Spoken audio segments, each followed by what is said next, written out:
Think about the one thing every single human being on Earth has in common. It is the one absolute certainty we all accept from the moment we are born.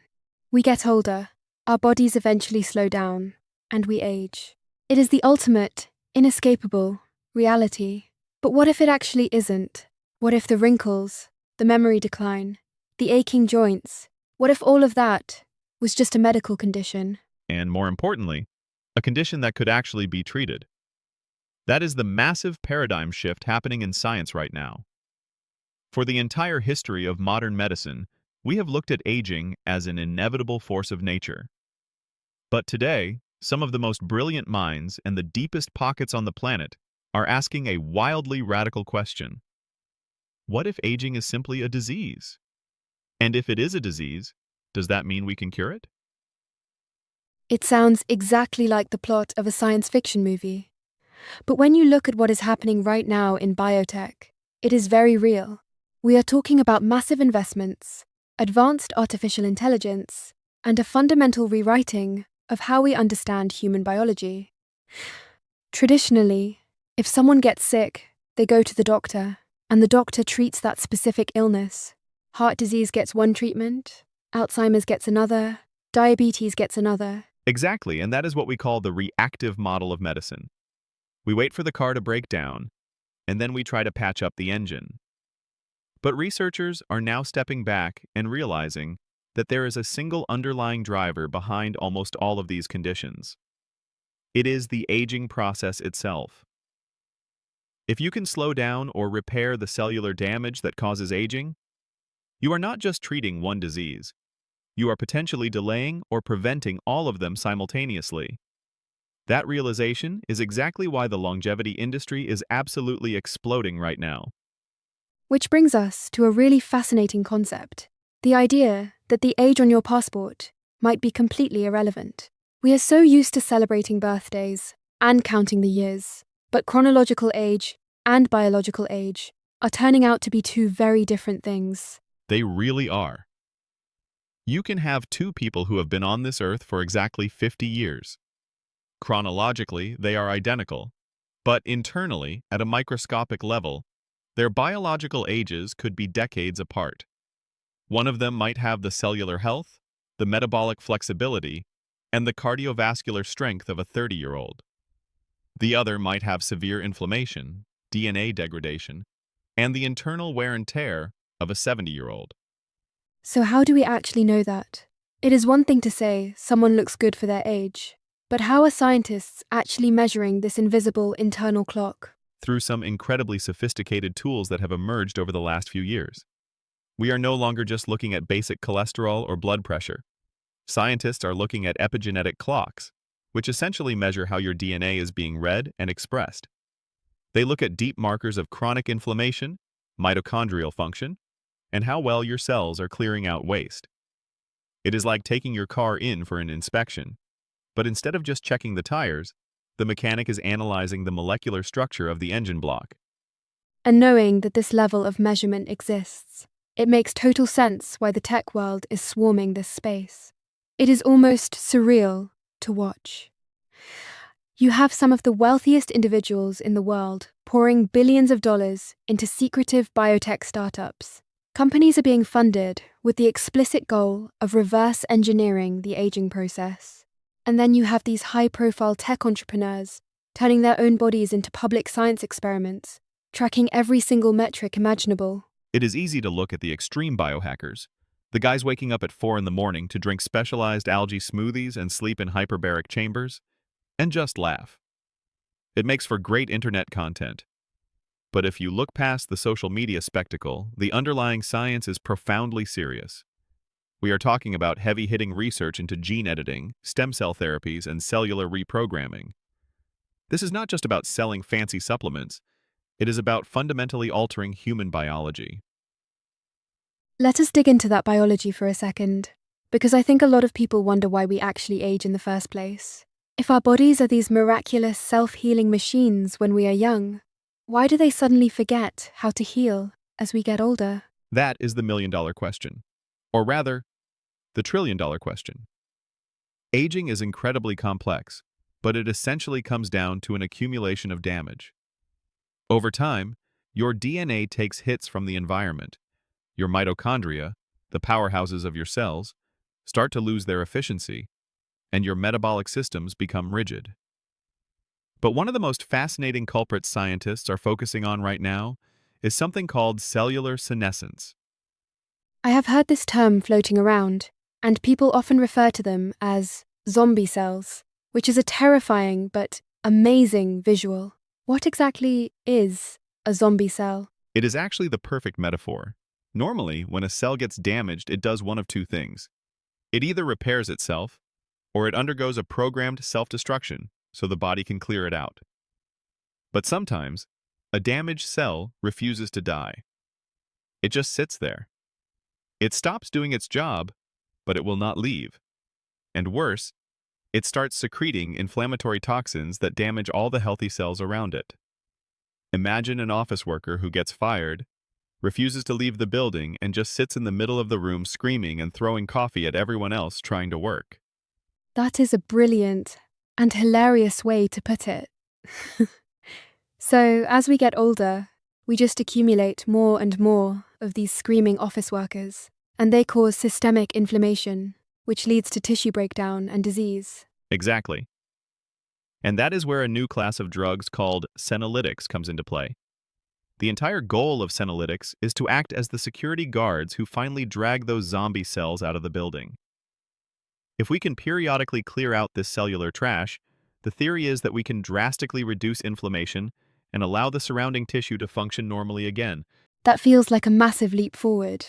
But what takes this from being just another slow-moving medical trial to a global race is the introduction of artificial intelligence.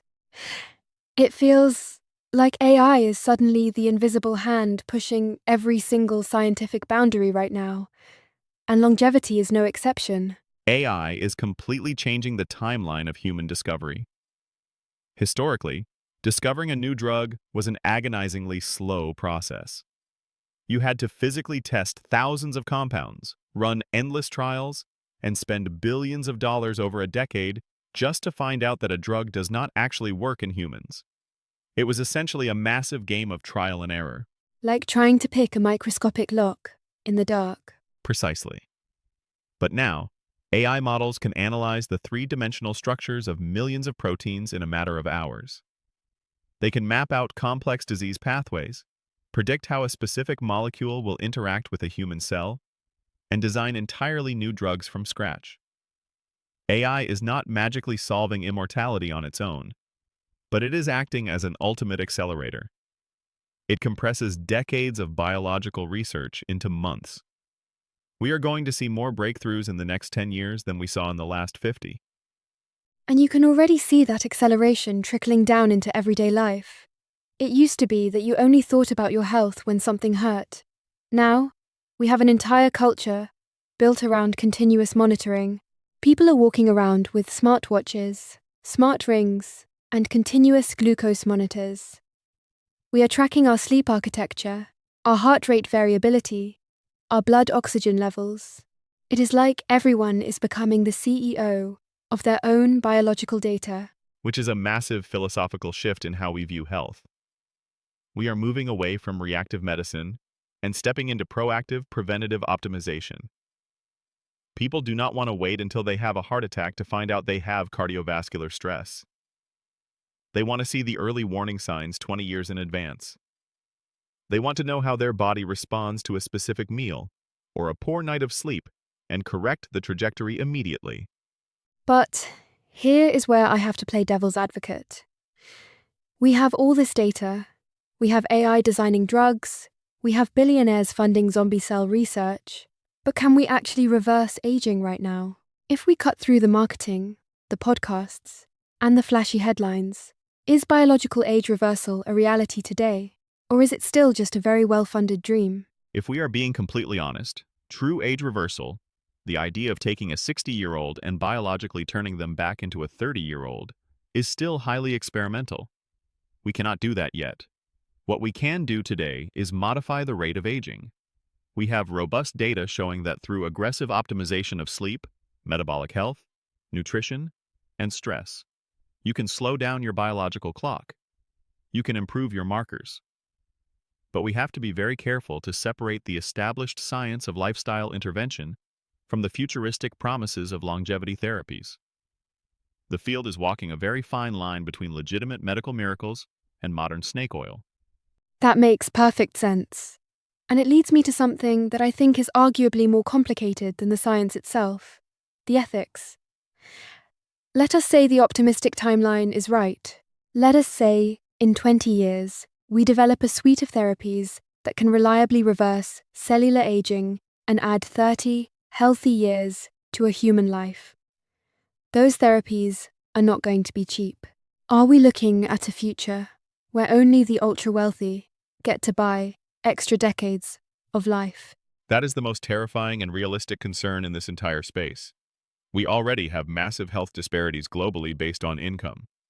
If we introduce proprietary, expensive life extension therapies, we could literally create a biological aristocracy.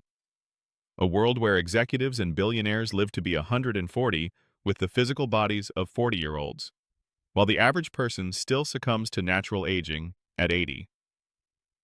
The social friction that would create is almost unimaginable. Not to mention the structural impact on society. The entire modern world is built on a specific human timeline. You learn, you work, you retire at 65, and you pass the torch to the next generation. If people suddenly start living healthily to 120, what happens to the economy? What happens to retirement funds, housing, and population growth? Do you have to work until you are 90? Those are the philosophical landmines we are walking toward. If death is delayed, the turnover of ideas, wealth, and power is also delayed. It forces us to ask what a human life is actually supposed to look like. But I think it is important to reframe what scientists are actually trying to achieve here. The serious researchers in this field are not trying to create literal immortality. They are not trying to make us live to be 1,000 years old. Right. It is not about becoming vampires. Exactly. The real goal is maximizing what we call the health span, rather than just the lifespan. Modern medicine has already done a great job of keeping people alive longer, but often those extra years are spent in a state of chronic decline, frailty, and pain. We have extended the dying process. The true promise of longevity science is compressing that period of decline. So it is about making sure that if you live to be 90, you are still playing tennis. You still have your sharp cognitive function. You can still pick up your grandchildren without your back giving out. It is about vitality, not just duration. That is the perfect way to summarize it. The future of medicine is fundamentally shifting. It is no longer about just avoiding death for as long as possible. It is about helping humans remain capable, resilient, and fully functional right up until the very end. The interventions we are developing now, the AI-driven drugs, the cellular repair mechanisms, the preventative wearable tech, they are all converging on that single goal. It is a profound thought to end on.